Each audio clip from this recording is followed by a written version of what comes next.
Zoti Pietra, të kalojmë në një rast tjetër, ose më saktë në një çështje tjetër, sa i përket një investigimi të mediave italiane, sipas të cilave një grup kriminal në Amerikën e Jugut është kapur në përgjim me përfaqësues të qeverisë shqiptare, duke bërë atje pazaret e pastrimit parave në sektorin e ndërtimit, sektorin e ndërtimit në Tiranë, pra se si mund të ndërtohet në Tiranë dhe të pastrohen paratë e krimit dhe trafikut drogës.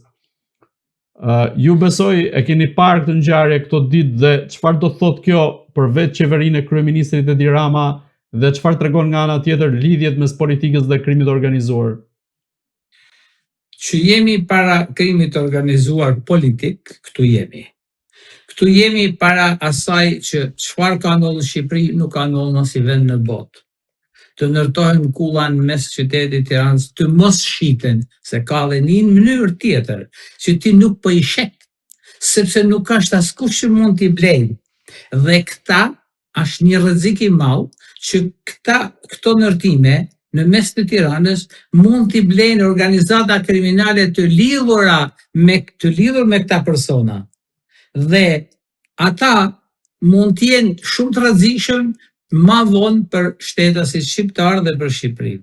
Mund t'jetë që do të përbëjnë një rrezik fatal, qoftë edhe për të huajt që jetojnë në Shqipëri këto veprime. Sepse këto ndërtime me këto vlera që pretendohen që të shiten, pra janë vlera marramense. Tani unë para ca ditë që kam thënë që shteti shqiptar duhet të bëjë një statistik lidhur me ndërtimet dhe pallatet të cilat nuk shiten dhe nuk po i blen njeri. Atëherë këto pallate, pavarësisht se ato i kanë, unë i kisha thënë dhe kisha nxjerrë një mendim timin si shoqata e avokatëve antikorrupsion, të tatohen këto, pavarësisht se nuk janë dhënë me qira. Të merret një tatim dhe tatimi të merret me bazën e asaj vlere që ata do me i shit. Dhe në këto momente do kishim një përplasje, nëse vullneti politik ekziston për ta zbardhur këtë ngjarje ose këto krime, duhet bërë me njëherë dhe pa diskutim që do të bien pre e këtyre veprimeve vetëm politikanë dhe kriminalët shqiptarë, që janë të lidhur me ta. Sa rrezikon vetë Edi Ramën kjo ngjarje e cila pavarësisht se i përket vitit 2019 tregon dhe mënyrën dhe skema se si funksionon krimi në bashkëpunim me politikën? Po tani kryeministri gjithmonë është që i lën duart nëpërmjet vendimeve të qeverisë. Dhe ka pas në rast tek tuk në Shqipëri ku ligji pra percepton jashtë logjikës ligjore. Pra qeveria është institucion i cili me vendimet e saj nuk mundet t'i hetoj askush. Sepse vendimarrja e qeverisë përsupozon që nuk mund të hetohet. Dhe nëse vehet dorë mbi të, atëherë duhet me ra kushtetuta, duhet me ra drejtësia, atëherë jetojmë kot në një vend siç është vendi jonë. Ndërsa Edi Rama ka zullume të tjera sa dush, po don me i hetu. Nuk është problemi thjesht i kësaj, problemi ka sa dush, sepse ne dim shumë mirë se çfarë ndodh me trafikimet, me kontrabandën,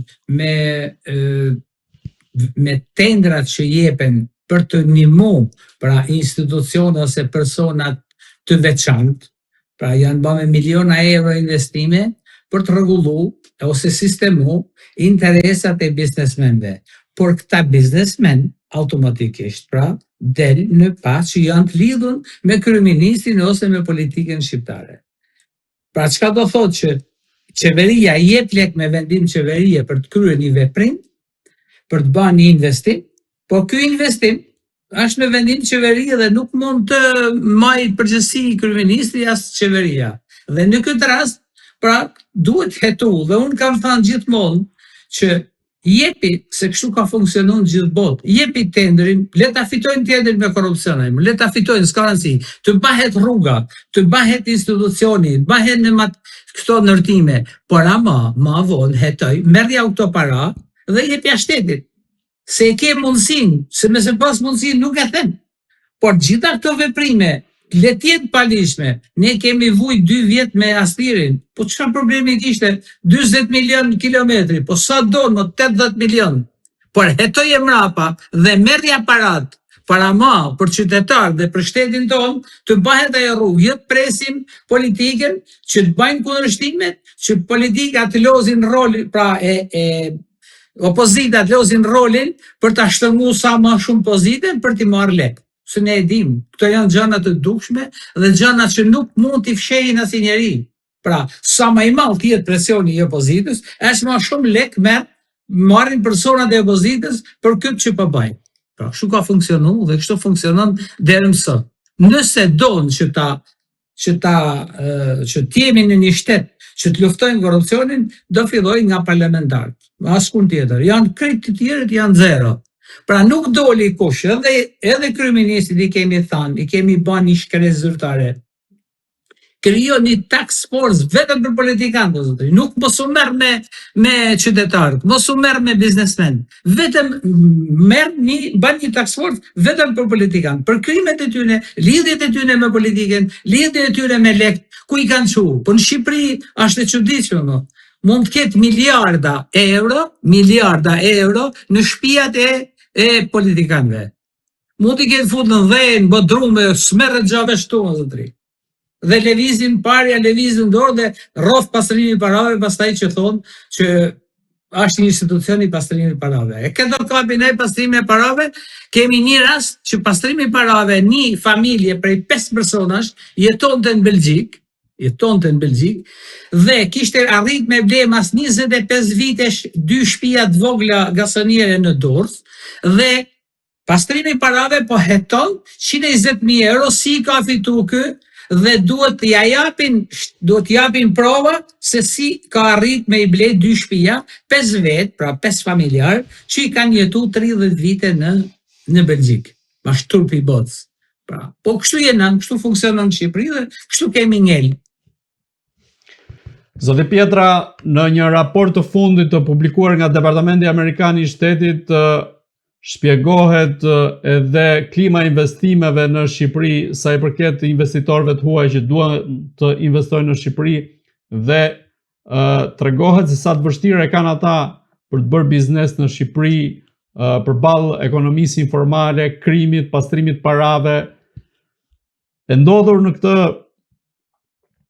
gjendje, çfarë do të duhet bëj qeveria shqiptare në këtë rast për të, po themi, të ofruar një klimë më të mirë investitorëve të huaj, apo siç ka ndodhur zakonisht që i kanë marrë edhe me dru biznesmenët e huaj dhe i kanë përzon jashtë? Shumë saktë, kjo do duhet të them vetëm një gjë, që edhe ata biznesmen që vinë në Shqipëri, nëse lidhen me një studio avokatie ose me një shqiptar këto, i thonë jo, unë du të më takosh me filan politikan. Të gjitha të informacione i kanë skemat e veda dhe kanë shtru terrenin. Në vend ata që të marrin një informacion në bazë ligjit, nëpërmjet studiove ligjore, thot du që të takohem me filan politikan. Du të me krijosh mundësinë. Dhe që në këtë moment, pra, fillon korrupsioni.